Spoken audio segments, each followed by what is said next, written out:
Welcome to Research Perch from the Massage Therapy Foundation. Short, practical insights into massage therapy research and how it can benefit your practice.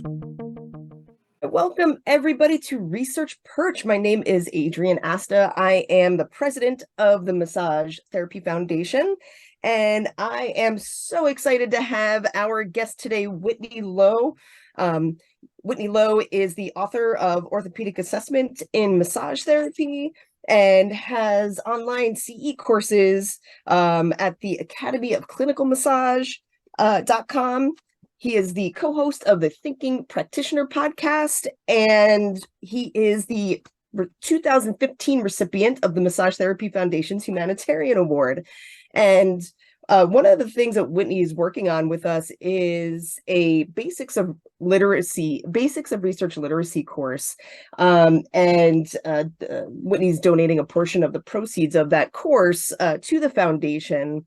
And I think you are the perfect guest to have on talking about the basics of research literacy, because as I think of the history of my career so far, I feel like you've been, pioneering this path of informed care for us and really inspiring us to kind of elevate our profession to the next level with this,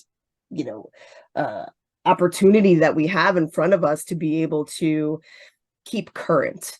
So today I want to talk a little bit about the basics of research literacy course that you have, and just ask you a few questions that might be that you would want a listener to know about this course. So let's get to it. Sounds great. All right. Yeah, great. So first off, why is research literacy important?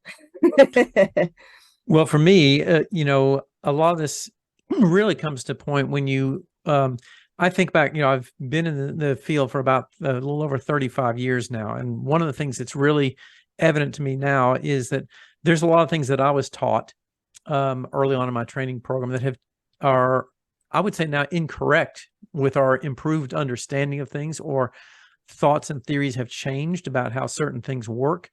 And the only way to kind of keep current and understand those things is by having some degree of capability to read that current research and to also critique it and recognize that just because something is published in some kind of paper or something like that doesn't necessarily mean it's good information or well done. And so you can't really make some of those distinctions about what's good research and what's maybe not as good if you don't have some basic skills in digesting and, first of all, finding the research, and then also being able to kind of digest and analyze it. So for me, it has had a huge impact on changing the way I work, and also, I think, in changing the effectiveness of the work that I do with clients as well. Can you speak a little bit more to that piece, how being informed has elevated the effectiveness of the treatment?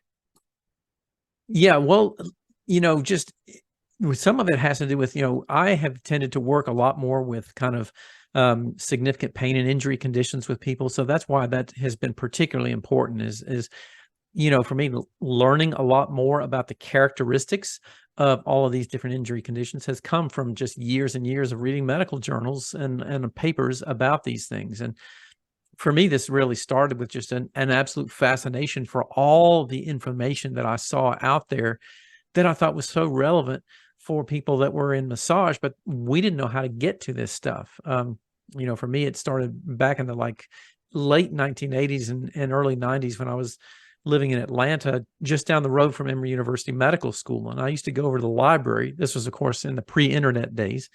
I would just go over to the library and start pulling journals off the wall and reading articles and looking things up. And one thing would lead to another thing, that would lead to another thing. And it just opened up so many discoveries about a lot of the things that were directly relevant to what I was doing in the clinic work with people. And it made me feel like I was going to be able to be a lot more effective with them. And it did make a huge difference in the effectiveness in working with them as well.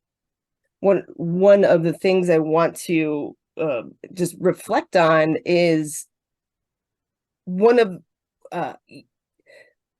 the way you have been inspiring to my practice and to my colleagues, and I think I can confidently say the industry, is that you have this curious mind, right? And often there is a sense of like, man, this research thing is this big, huge thing, and I'll never be able to understand it.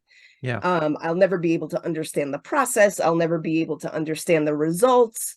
And it creates this barrier of sorts to want to continue down that path of being research literate, because we think it's so out of reach. But when you were explaining how, like, you used to go to the library and look up all of these things, of course now we have more access to that. We have more access to information, and it's really just about a conversation, right? Like, oh, like, now, well, what about that? What about that? And I'm curious about that. So can you talk a little bit about some of the barriers to becoming research literate from your perspective? Yeah, for me, I think the biggest barrier, it goes back basically to our structure of entry-level education. As a profession, we have what I've frequently referred to as kind of a lineage model of education, which is, somebody decided to start a massage school a number of years ago. They started a school, they trained some teachers, and students became teachers, and those teachers, passed down the information that they had to those students. But it was never really based in a sort of an academic education model like many other healthcare professions are, occupational therapy, physical therapy, or athletic training, nursing, whatever it is, where the content and curriculum is based on what's been found in a lot of the academic research literature. And so students learn more about academic research literature in those kinds of programs because the programs are built around that.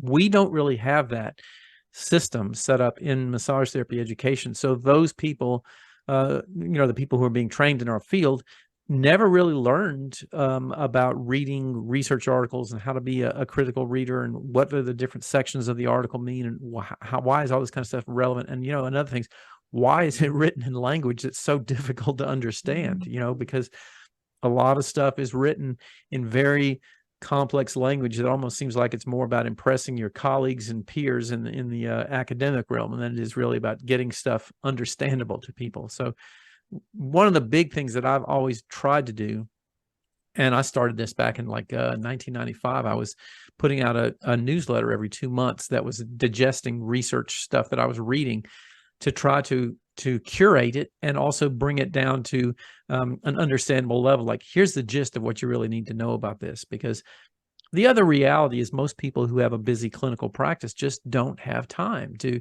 dig into a lot of these kinds of things. And that is a significant barrier to finding out what's out there. Time is often a resource that we are clear that we need more of, but might not consider in our, in our day-to-day as far as things like that. So I'm glad that you brought that up. Because part of what the efforts of the foundation are to be able to get you as many of those resources accessible at your fingertips within a busy practice, which is good. So can you talk a little bit about the BRL course that you have that you're generously donating a portion of the proceeds to the foundation? Thank you. Yeah, this is the second major iteration of the Basics of Research Literacy course. I had worked on a previous version of it with my partner, Jan Schwartz, that I used to work with for many years. And this came time to update the course just because things had changed. The interfaces of the search engines had changed, and the technology had changed for being able to get people to there. So this most recent version is trying to keep up with some of those things. But what we had done in putting this course together was really to try to determine what are the real basic skills that somebody could most benefit from in beginning to learn how to read. And the other thing that I think is so big is like how to find stuff, because, we keep, talking about how important it is to read research. But, when I talk to the clinicians on a day-to-day basis who are out in the treatment rooms, the other thing is that, like, yeah, they can start reading things, but they don't even know where to start looking to find things that are really relevant sometimes. Because again, this is one of those things that takes time to do that. So one of the things that we put a lot of emphasis on in this course was the practical skills applications of how to find the things that you're looking for. A client comes in and says they have some condition that you don't know about, never heard about, like somebody gets diagnosed with something like calcific tendonitis or something like that. And you think like, what is, I've heard of tendonitis, of course, but what is calcific tendonitis? And so you then need to go look that up and see if it's appropriate for doing massage and what might be some of the things that would be helping it or hurting it or whatever. And so in this course, instead of just giving you information, one of the things that we put a significant emphasis on is the actual search skills of going and finding articles on particular topics and practicing the process of going and finding those things and then pulling the key information out of there. So it's really designed to be an interactive course that gets you doing the things that we're trying to teach you how to do with research. Excellent. Awesome. Are there any parts of the course that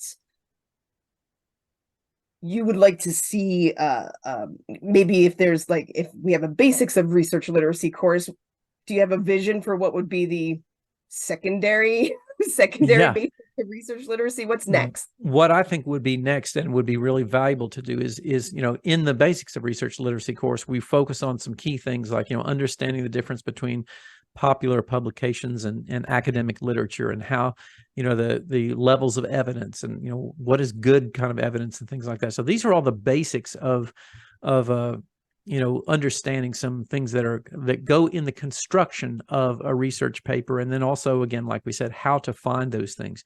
What I would really love to see happening in the next level course is a lot more about analysis and evaluation. What makes a really good paper? Why is this paper stronger than this paper? This is an article that was published about massage, which we should all get excited about. But wait a minute, you go and you read the methodologies, and they say like the way that they actually did the methodologies of the testing in there, nobody actually does that in the clinical practice. And so it's really important to learn how to read into those studies and critically evaluate what's good about it, what really needs to be better. Is this a really strong recommendation, or is this just something that's an interesting piece of work, but it doesn't really make that much of a significant contribution to clinical work? What are some of the favorite resources that you go to, or the go-to resources, I should say, when you are looking to increase your knowledge on what's current? Yeah, for me, it always starts with what I say are the big two, and we put a lot of emphasis on those big two in the Basics of Research Literacy course, and that is a Google Scholar, which, again, a lot of people don't know that Google has a search engine that is entirely about academic literature. And so it's called Google Scholar. You can get there at scholar.google.com.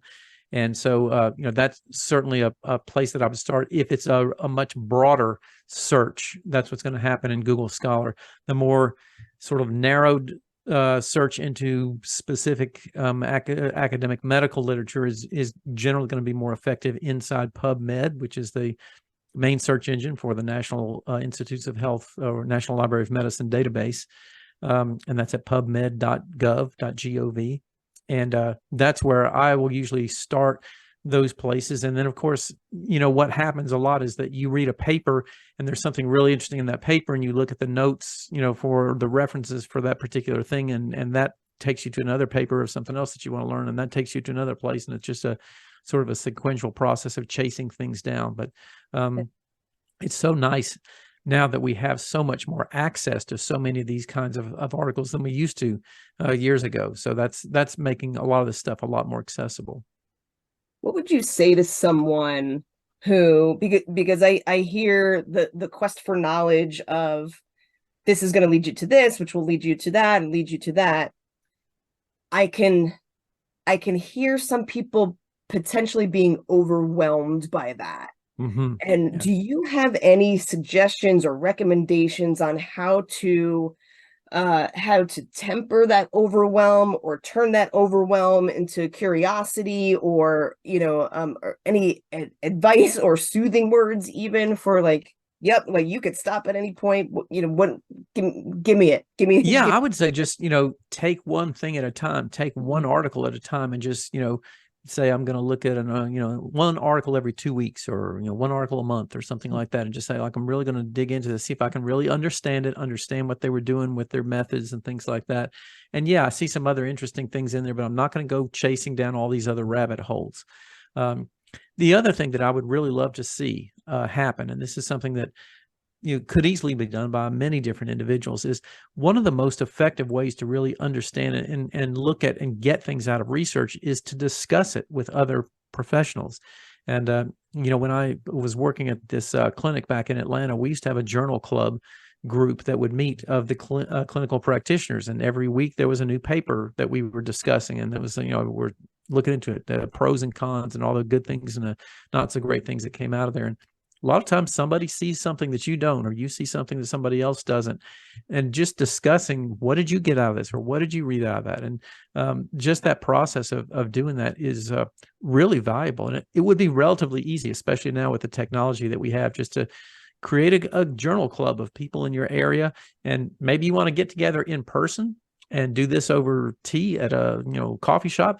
Maybe you want to do this on Zoom in the evenings because everybody's busy during the day and they don't have to go anywhere. But that's a great way to start looking into things, get some stuff, and not get overwhelmed by all the stuff that's out there. Two things that I heard in this are, prioritizing the time to do it. Right. Mm-hmm. And that is to look for the research and be in the literature, even if it's just an hour or a couple hours a month. And then being able to discuss it. So in your particular journal club, was it just manual therapists, or was it a community of integrated? This was the staff at an orthopedic clinic. So actually it was all physical therapists and 2 athletic trainers and me. So we did span 3 different professions, but we were all in hands-on manual rehabilitative care of soft tissue problems. Awesome.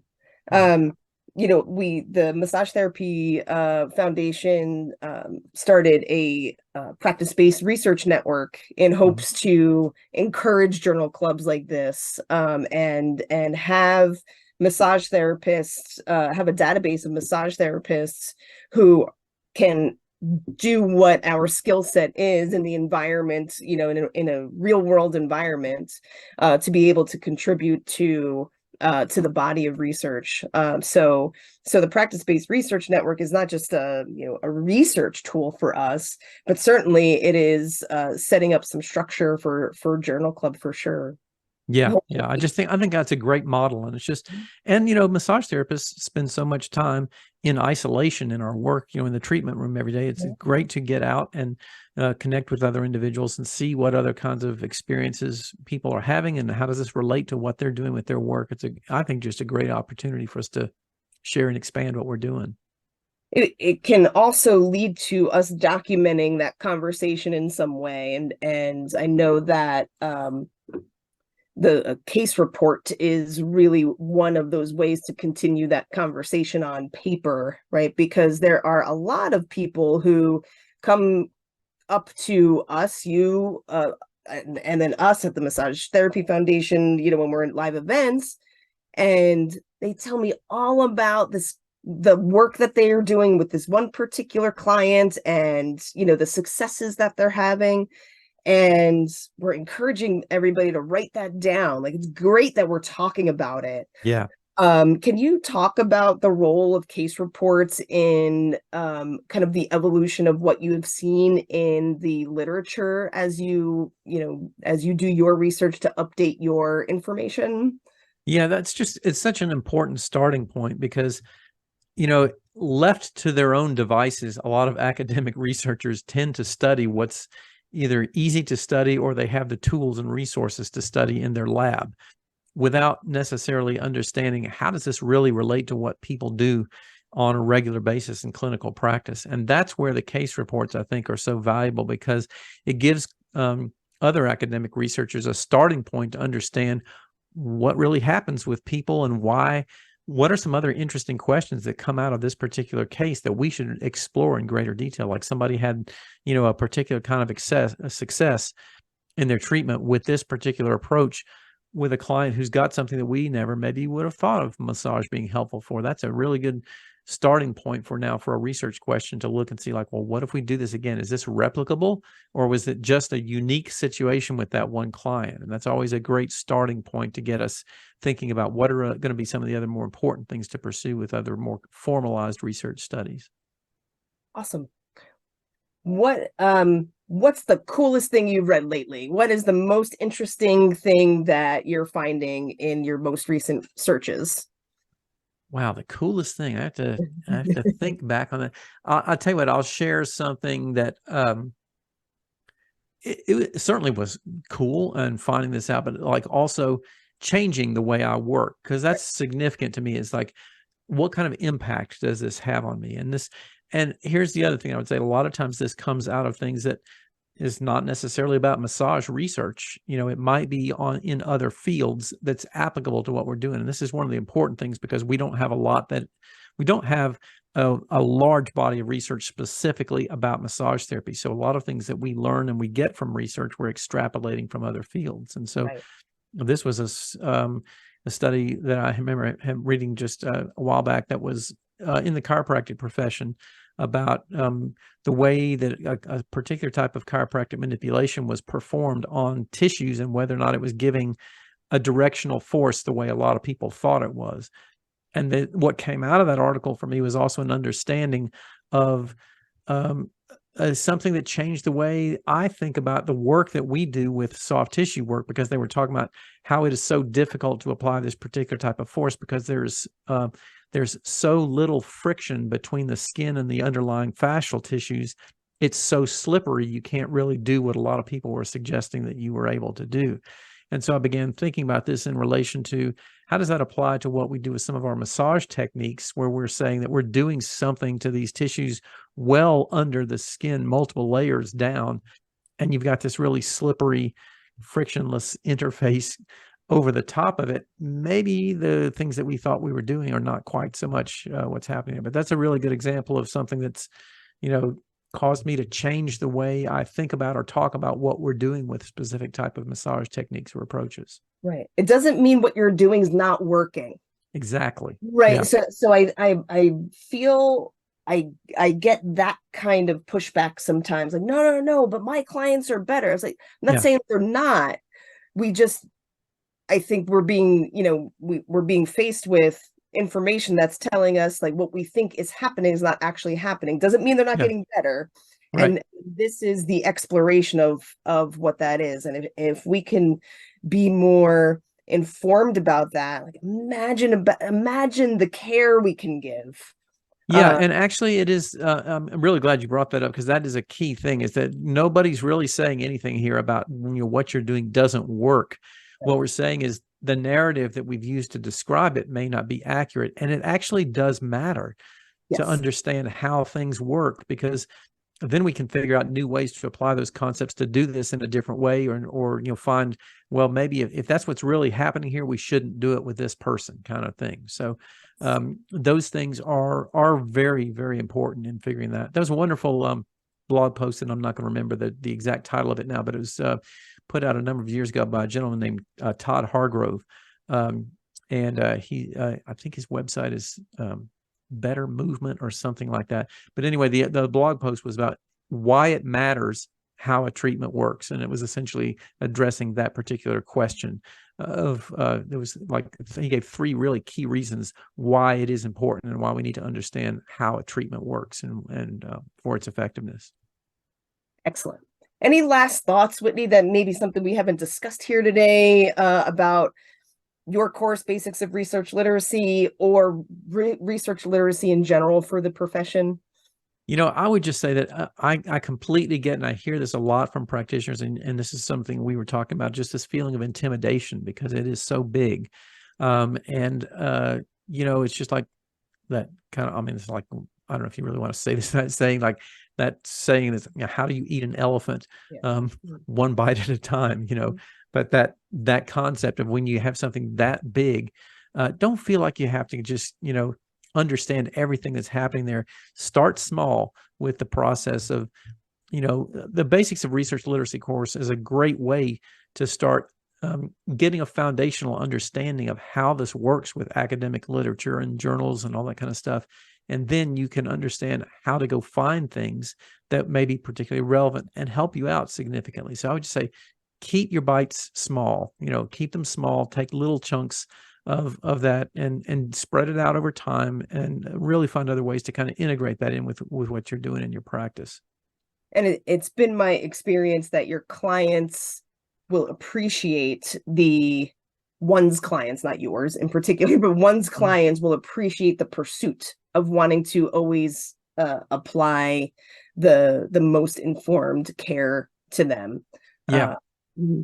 And the other thing is that, a lot of clients really want to know more about what they're doing. And so you can share some of these studies with them if you found stuff that's particularly relevant, and say, like, if you want to, really dig into this and see some more about this, because, somebody comes in with a particular problem and they say, like, oh, well, I went and I looked it up on the internet. It's like, you could be getting all kinds of junk garbage suggestions about what that really is, that are really inaccurate if you're just searching Google or the internet for that, because you get all kinds of commercial recommendations and things that just may not be so accurate. But if you can pass along to them academic sources that are citing, academic literature, and say, here's a lot of the findings that explain this in greater detail, and here's some of the strengths and weaknesses of those particular things, that can really be valuable for your clients. Excellent. All right, Whitney, tell us where we can find this Basics of Research Literacy course.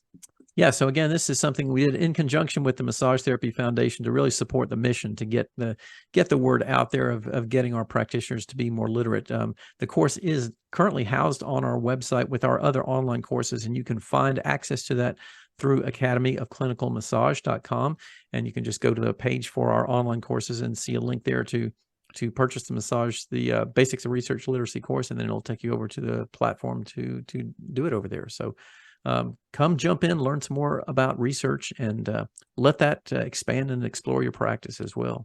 Excellent. Whitney Lowe, author of Orthopedic Assessment in Massage Therapy, academyofclinicalmassage.com, and co-host of the Thinking Practitioner podcast. We adore you, Whitney. Thank you so much for all of your contributions to the Massage Therapy Foundation and the industry. And we'll put all of those links in the show notes for everybody. Thanks for being our guest today. Thank you so much for having me. Great to talk with you, Adrienne. You too.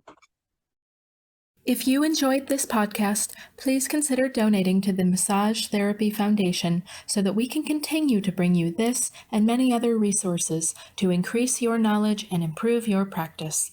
Thank you.